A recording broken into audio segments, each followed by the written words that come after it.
കുട്ടികളെ നമസ്കാരം. കുശലപ്രശ്നം ചോദിച്ച ശേഷം മറുപടി കിട്ടിയില്ല എന്ന് വെച്ച് കവി മുഷിഞ്ഞ് പ്രാവിനെ വിട്ട് വേറെ ജോലിക്ക് പോവുകയല്ല ഉണ്ടായതെന്നർത്ഥം.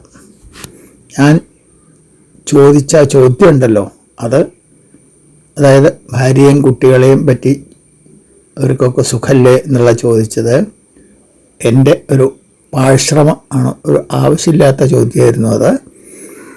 അതിനാൽ ഉത്തരം പറഞ്ഞില്ലെങ്കിലും സാരമില്ല.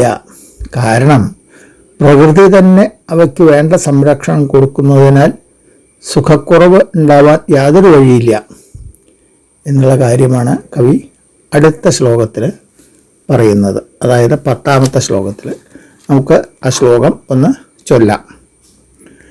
പ്രകൃതി സ്പൃഹണീയ നിൻ കുടുംബ പ്രകൃത പ്രശ്ന സമുദ്യമം പ്രധാമേ പ്രകൃതി ഈശ്വരി തന്നെ കാത്തുപോരും സുഹൃതാത്മാക്കളിലെങ്ങ് സൗഖ്യഭംഗം.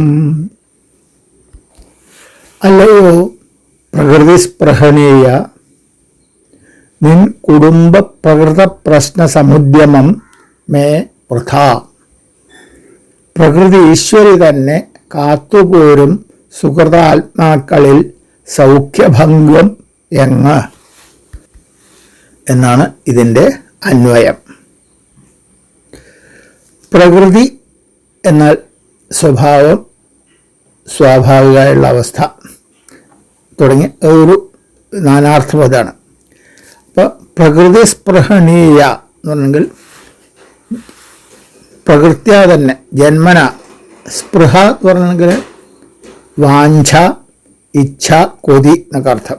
അപ്പോൾ സ്പൃഹണീയം എന്ന് പറഞ്ഞെങ്കിൽ ആഗ്രഹിക്കത്തക്ക, ഇച്ഛിക്കത്തക്ക, കൊതിക്കത്തക്ക എന്നർത്ഥം. അപ്പോൾ പ്രകൃതി സ്പൃഹണീയ എന്ന് പറഞ്ഞെങ്കിൽ സ്വാഭാവികമായിട്ട് ഭംഗിയും അഴകും ഉള്ളവനെ എന്ന് സംബോധന ആണത്. നിൻ കുടുംബ പ്രകൃത പ്രശ്ന സമുദ്യമം, നിന്റെ കുടുംബത്തെ, നിന്റെ തറവാട്ടിനെ പറ്റി, അതിൻ്റെ പ്രകൃതം, അതിൻ്റെ ഇപ്പോഴത്തെ ഒരു സ്വഭാവം, അതിനെ പറ്റിയുള്ള പ്രശ്നം, അതിനെപ്പറ്റി ഞാൻ ചോദിച്ച അതിനുള്ള സമുദ്യമം, ചോദിക്കാനുള്ള എൻ്റെ പുറപ്പാട് ഉണ്ടല്ലോ, അത് വൃഥാ മേ, എൻ്റെ ആ ഉദ്യമം വെറുതെയാണ്.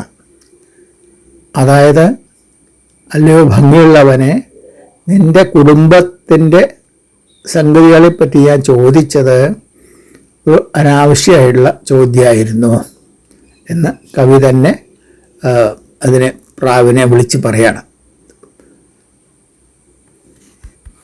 ഞാൻ ചോദിക്കേണ്ട ആവശ്യമുണ്ടായിരുന്നില്ല, അതിൻ്റെ കുറ്റം സ്വയം ഏറ്റെടുക്കുകയാണ് കവി എന്നർത്ഥം.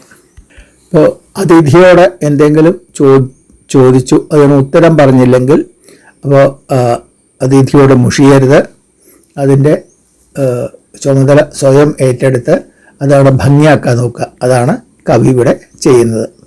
പിന്നെ ഉത്തരാർത്ഥത്തിൽ പറയാണ്, പ്രകൃതി ഈശ്വരി തന്നെ, അതായത് പ്രകൃതിയാകുന്ന ഈശ്വരി സ്വയം കാത്തുപോരുന്ന, സംരക്ഷിച്ചു പോരുന്ന സുഹൃതാത്മാക്കൾ, സുഹൃതം ചെയ്ത കൂട്ടർ, അതായത് നല്ല പുണ്യം ചെയ്തുള്ള ആത്മാക്കൾ, അങ്ങനെയുള്ള ആൾക്കാർ, അവർക്ക് സൗഖ്യഭംഗം, സുഖത്തിന് ഉള്ള ഒരു കോട്ടം, കുറവ് എന്നിവ അതിൽ മുറിഞ്ഞ പോലെ അത് ഇവിടെ എന്നാണ് ചോദിക്കുന്നത്. അതായത് സൗഖ്യഭംഗം ഉണ്ടാവില്ല, അത് ചോദിക്കേണ്ട ആവശ്യം തന്നെ ഇല്ല. കാരണം പ്രകൃതീശ്വരിയാണ് നിങ്ങളെ സംരക്ഷിക്കുന്നത്. ഇത് ഒരു ലോക സ്വഭാവമാണ്, സാമാന്യമായുള്ള തത്വമാണ്. അത് പൂർവാർത്ഥത്തിൽ പറഞ്ഞത് ഒരു വിശേഷ സംഗതി അപ്പോൾ ഉണ്ടായതാണ്. ഇപ്പോൾ ചുരുക്കത്തിൽ പറയാച്ചാൽ, അഴകുള്ളവനെ, നിന്റെ കുടുംബകാര്യങ്ങൾ ഞാൻ തിരക്കേണ്ടതുണ്ടായിരുന്നില്ല. ഞാനത് വെറുതെ ചോദിച്ചതാണ്. കാരണം പ്രകൃതി ഈശ്വരി നേരിട്ട് വന്ന് നിങ്ങളെ കാത്തുരക്ഷിക്കുന്നതിനാൽ നിങ്ങൾക്ക് സുഖത്തിൽ യാതൊരു കുറവുണ്ടാവാൻ തരമില്ല, വഴിയില്ല എന്ന് പ്രാവിനെ വിളിച്ച്, അതായത് അഴകുള്ളവനെ അത് ഭംഗിയായിട്ട് വിളിച്ചതിന് ശേഷമാണ് ഇത് പറയുന്നത്. നമുക്ക് ഈ ശ്ലോകം ഒന്നുകൂടി ചൊല്ലാം.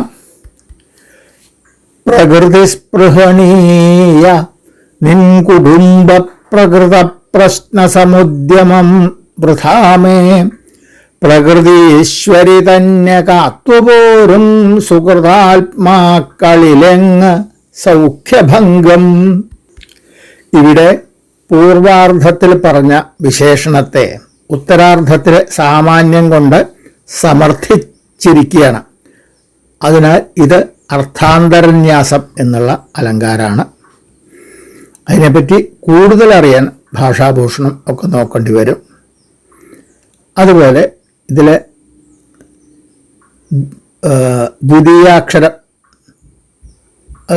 സജാതീയമായിട്ടുള്ളതാണ്. ആ പ്രാസവും ഇതിലുണ്ട് എന്നുള്ളതും കൂടി കാണാതെ പോകരുത്. അതിഥിയോട് അറിയാതെ വല്ല കാര്യവും ചോദിച്ച് അവർ അതിന് മറുപടി തന്നില്ല വിചാരിക്കുക. അതിൻ്റെ പൂർണ്ണ ഉത്തരവാദിത്വം സ്വയം ഏറ്റെടുത്ത് അത് ഭംഗിയാക്കണം എന്നുള്ള ഒരു ഗുണപാഠം കൂടി ഇതിൽ നിന്ന് നമുക്ക് പഠിക്കേണ്ടതുണ്ട്. കാരണം അതിഥി ഈശ്വരനാണ്, അവരെ മുഷിപ്പിക്കരുത്, സാമാന്യ നിലയ്ക്ക് എന്നർത്ഥം. ഇന്ന് ഇത്രയും പറഞ്ഞുകൊണ്ട് ഇവിടെ നിർത്താം. ബാക്കി നാളെ ആവട്ടെ. എല്ലാവർക്കും നമസ്കാരം.